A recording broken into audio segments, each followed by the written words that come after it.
আজকে এই বৃষ্টির ওয়েদারে সন্ধেবেলা কিছু টিফিন বানানোর উদ্দেশ্যেই আজকে এটা বানিয়ে নেব। এটি হলো গোবিন্দভোগ চালের পায়েস। এটাই সবাই স্পেশাল দিনে হয়তো বানিয়ে খাই, কোনো শুভ অনুষ্ঠানে। আমি আজকে একটু এই মেঘলা ওয়েদারে বানিয়ে নিলাম, কেন আমার ছেলে এটা আজকে খাবে বলেছে, তাই বানিয়ে নিয়েছি।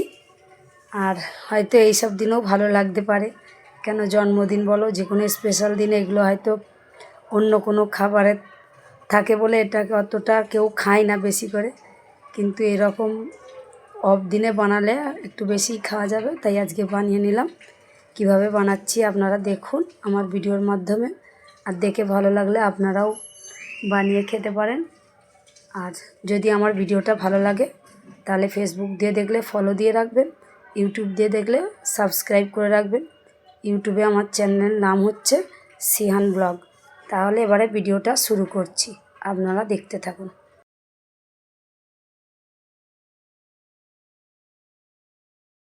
পায়েসের জন্য আমি কড়াইতে দুধ দিয়ে দিয়েছি। দুধটাকে একটু আগে ফুটিয়ে নেব। গোবিন্দভোগ চালটাকে আমি অনেকক্ষণ ভিজিয়ে রেখেছিলাম, 2-3 ঘন্টার মতো ভিজে এখন চালগুলো অনেকটা ফুলে গেছে। এটাতে পায়েস বানাবো। দিয়ে দিয়েছি কয়েকটা তেজপাতা, আর দিয়ে দেবো কয়েকটা এলাচ, আর দিয়ে দেবো একটু নুন। এবার আমি দুধটাকে ভালো করে ফোটাবো। আমি এখানে 500 গ্রাম দুধ দিয়েছি, 200 গ্রাম চাল, 500 গ্রাম দুধ নিয়েছি।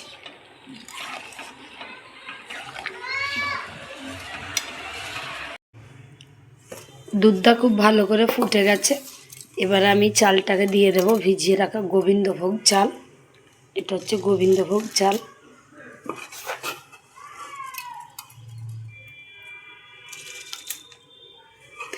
বৃষ্টির সন্ধ্যায় গরম গরম পায়েস খাওয়া হবে আজকে, তাই পায়েসটা বানিয়ে নিচ্ছি।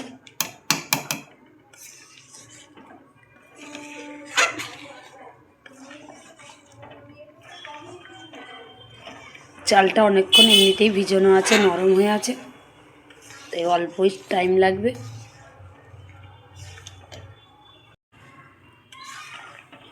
ভালো করে নাড়তে হবে, নাহলে নিচে লেগে যাবে, তাই আমি ঘন ঘন একটু নাড়তে থাকবো।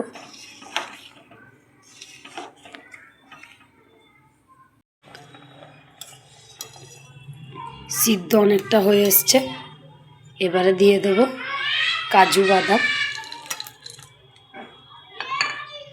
কাজু বাদামটাও সিদ্ধ হবে, ওই জন্য একটু আগেই দিয়ে দিলাম। এবারে দিয়ে দেবো চিনি।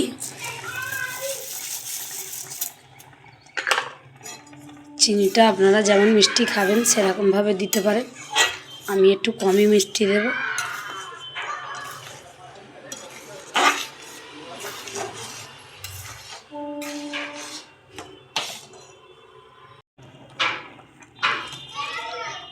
এখনও একটু বাকি আছে, কেন চালগুলো খুব একটা ফাটেনি, তাই এখনও কিছুক্ষণ আমি রান্না করব।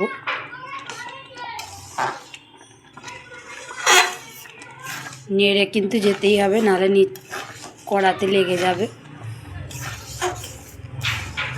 এই পায়েস যখন করা হয় তখন অনবরত নেড়ে যেতে হয়। পায়েসটা হয়ে গেছে। এবারে আমি উপর দিয়ে একটু ঘি দিয়ে দেব, অল্প একটু ঘি।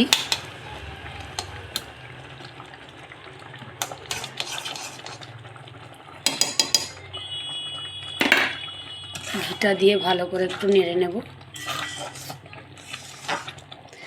ঘিটা দিলে পায়েসের সুগন্ধটা আরও ভালো হবে, ওই জন্য ঘিটা দিলাম, না দিলেও হয়।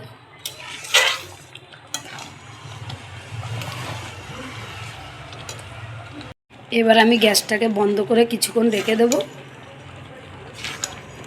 রেখে দিলে একটু একটু যে দুধ আছে ওগুলোও টেনে নেবে।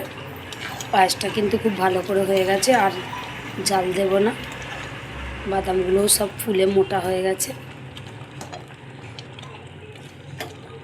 পায়েসটাকে এবার আমি নামিয়ে নেব, এখনও কিন্তু ফুটে যাচ্ছে কড়ার গরমে।